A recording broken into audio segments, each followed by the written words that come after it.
तर आपण पाहतोय की अटकेत असलेल्या आरोपींचा काही रोल आहे का हे तपासायचं आहे आणि त्यामुळे पोलिसांनी त्याची 15 दिवसांची कोठडी मागितलेली आहे।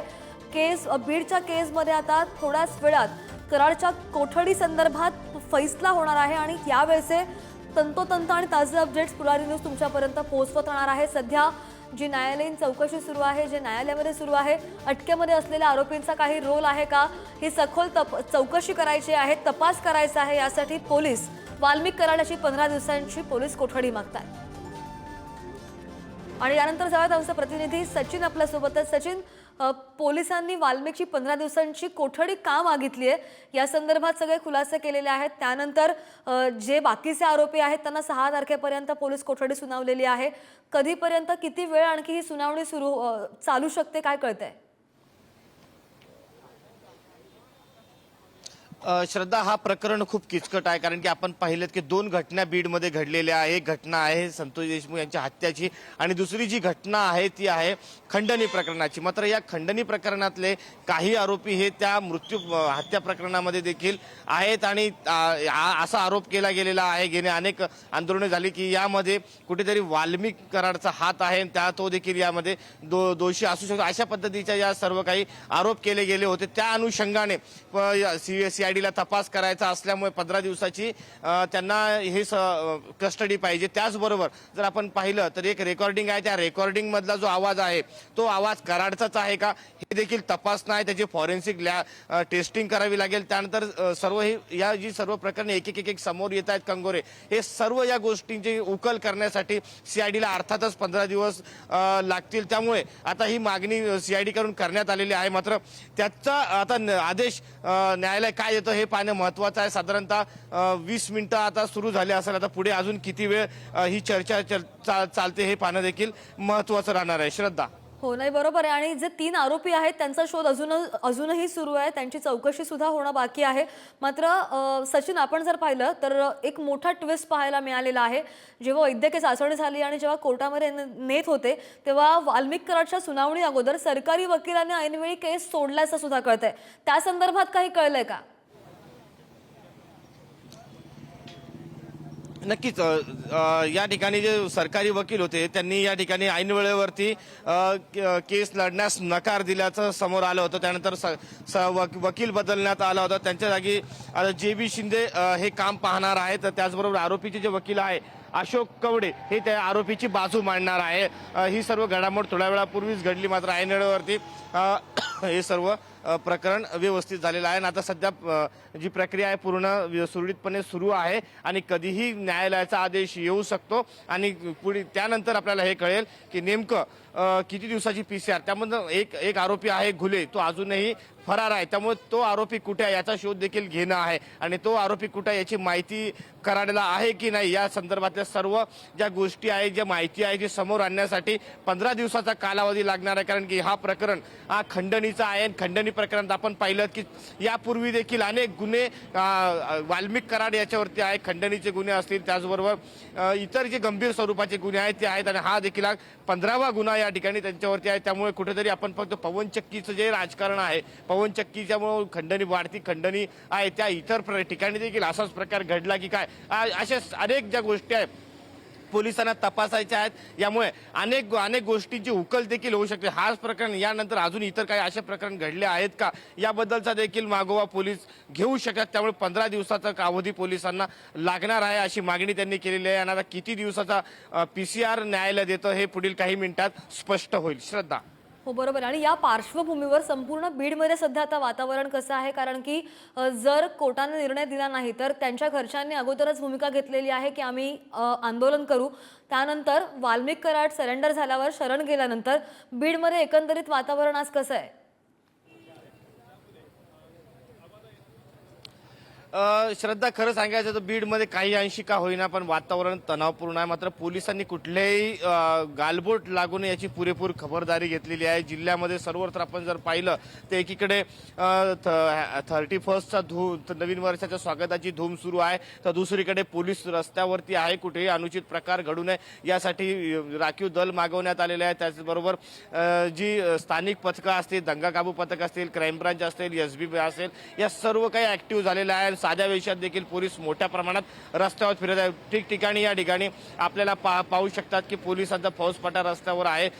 त्याने काही ठिकाणी फिक्स पॉईंट लावलेले आहे, काही ठिकाणी इतर विभाग जे आहेत तर त्यांचा बंदोबस्त लावण्यात आलेला आहे। त्यामुळे कुठेही अनुचित प्रकार घडू नये आणि अनुचित प्रकार कोणी करण्याचा प्रयत्न केला तो कसा हाताळायचा हे पोलिसांना चांगल्या पद्धतीचं माहीत असल्याचं त्यांनी सांगितलेलं आहे। त्यामुळे त्यांनी आव्हान देखील केलेलं आहे आणि काही घटना घडलीच तर त्यासाठी पोलीस प्रशासन सज्ज असल्याचं देखील या ठिकाणी सांगण्यात आलेलं आहे। त्यामुळे आता तुर्तास आतापर्यंत कुठल्याही घटना अशी घडलेली नाही, गालबोट लागेल अशी कुठलीही घटना घडलेली नाही। काही हुल्लडबाजी केली, मात्र पोलिसांनी त्यांना विनंती करून ते प्रकरण मिटवले। त्यामुळे आता तुर्तास तरी आतापर्यंत कुठल्याही पद्धतीचं गालबोट किंवा कायदा सुव्यवस्थेचा प्रश्न निर्माण होईल असा कुठलाही प्रश्न जिल्ह्यात घडलेला नाहीये। हो सचिन, तुमच्याकडे पुन्हा एकदा येते महत्त्वाची अपडेट येते। संतोष देशमुख हत्या प्रकरणी आणि खंडणीचा वाद या दोनही गुन्ह्यांचं कनेक्शन आहे असं सीआयडीने म्हटलेलं आहे। मोठी आणि महत्त्वाची अपडेट आपण पाहतो संतोष देशमुख हत्या प्रकरणी।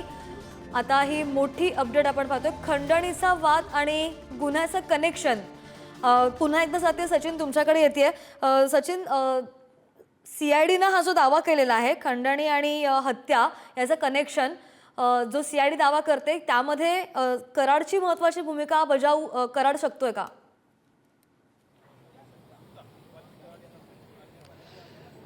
आपण पाहतो की ज्या दिवशी ही हत्या झाली त्या दिवशीपासून अनेक नेते असतील किंवा अनेक हे असतील त्यांनी आरोप केला होता वाल्मिक कराड यांच्यावरती की या हत्यामध्ये त्यांचा देखील नाव आहे, त्यांचा तपास केला गेला पाहिजे, त्यांना अटक केली गेली पाहिजे। त्यानंतर खंडणीचा गुन्हा दाखल होतो आणि खंडणीचा गुन्हा दाखल झाल्यानंतर त्यामधले जे आरोपी आहेत या हत्या प्रकरणातल्या मध्ये त्यांचं नाव निष्पन्न होतं। त्यानंतर हा जो आरोप होता यामध्ये कुठेतरी जोर धरायला लागला होता आणि आपण पाहिलं की जो मोर्चा निघाला त्या मोर्चामध्ये देखील असा आरोप केला गेला की हत्या प्रकरणामध्ये देखील कराड यांचा हात असू शकतो, त्यांना देखील त्यामध्ये आरोपी बनवले गेले पाहिजे अशा पद्धतीची मागणी होती। आता त्यानंतर हा तपास सीआयडीकडे गेलेला आहे आणि सीआयडीने या ठिकाणी हे न्यायालयासमोर मांडलेले आहे। त्यामुळे या गोष्टीला खूप महत्त्व आहे की ही लाईन जी आहे की या हत्येमध्ये त्यांचा सहभाग असू शकतो, हा मोठा अपडेट या ठिकाणी म्हणावं लागेल। कारण की त्या दृष्टीने आता पोलिसांचा आणि सीआयडीचा तपास सुरू राहणार आहे। त्यामुळे आता न्यायालय 15 दिवसाची त्यांना पोलीस कोठडी देते का हे पाहणं देखील तेवढंच महत्त्वाचं राहणार आहे। निश्चित। मात्र आता आतापर्यंत किती वेळ झालाय सचिन सुनावणीला आणि कोणकोणते महत्त्वाचे मुद्दे हायलाईट आहेत आपण पुन्हा एकदा आपल्या प्रेक्षकांना सांगूयात।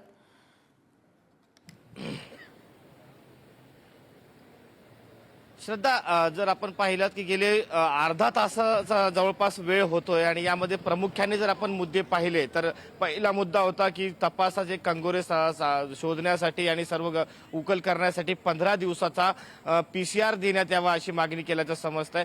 त्याचबरोबर दुसरी मागणी अशी होती की जे आरोपी आहे पसार आहेत घुले त्यांचा शोध घेण्यासाठी कालावधी लागेल, त्यामुळे हे सर्व वेळ दिलं गेलं पाहिजे। कोर्टामधून आणखी एक महत्त्वाची अपडेट येते, सुदर्शन घुले वाल्मिक कराडच्या सांगण्यावरून काम करायचा असा दावा आणि असं म्हणते सीआयडी। जी सुनावणी सुरू आहे त्यामध्ये सीआयडीने काही मुद्दे उपस्थित केलेले आहेत। सुदर्शन घुले वाल्मिक कराडच्या सांगण्यावरून काम करायचा असं सुद्धा सीआयडीचं म्हणणं आहे। सचिन, पुन्हा तुमच्याकडे येते। सुदर्शन घुले आणि वाल्मिक कराड यांचं जवळचं कार्यकर्ता होता असं देखील सर्वश्रुत आहे। त्यामुळे गेल्या अनेक दिवसांपासून घुले आणि कराड हे सोबतच असतील असा देखील कयास अनेकांनी लावला होता। आणि त्याचबरोबर आपण पाहतो की कराडच्या सांगण्यावरूनच हे सर्व होत आहे, कराडच या सर्व टीमचा बॉस असल्याचं या ठिकाणी आरोप विरोधकांनी केला होता। मात्र तोच आरोप आता या ठिकाणी स्वतः पोलिसांकडून न्यायालयात केला जाणार आहे। त्यामुळे जो फरार आरोपी घुले आहे तो कुठेतरी कराड यांनी लपवले की काय असा शंका देखील या ठिकाणी व्यक्त केली जात आहे। त्याचबरोबर घुले यांना अटक तातडीने करायची असेल तर मग 15 दिवसाचा अवधी पाहिजे असं देखील या ठिकाणी न्यायालयात युक्तिवाद करण्यात आलेला आहे। आणि न्यायालयासमोर आता सध्या तरी वाल्मिक कराड यांचा युक्तिवाद सुरू आहे। नेमका आता दोघांच्या युक्तिवाद ऐकून न्यायालय काय आदेश देतं पुढील हे काही मिनिटांमध्ये ते स्पष्ट होईल। मात्र एक नंतर एक माहिती समोर येते, या धक्कादायक माहिती सर्व जी आता उजेडात येत आहे, जे आतापर्यंत फक्त आरोप होते मात्र आता ते कागदावरती कुठेतरी न्यायालयामध्ये आपल्याला पाहायला मिळतात की ते आरोप होताना आपल्याला दिसतात। तुम्ही जशी अपडेट दिली की ते वकील बदलले गेलेले आहेत, मात्र कराडच्या वकिलांचं असं म्हणणं आहे सचिन की सामाजिक कार्यकर्ता आणि गरीब माणूस आहे कराड। एकीकडे जर पाहिलं तर इतके गुन्हे त्यांच्यावर दाखल आहेत, बरेच म्हणजे अनगिनत अनकाउंटेबल गुन्हे आहेत। मात्र कराडचे वकील असं म्हणतात की वाल्मिक कराड हा सामाजिक कार्यकर्ता आणि गरीब माणूस आहे.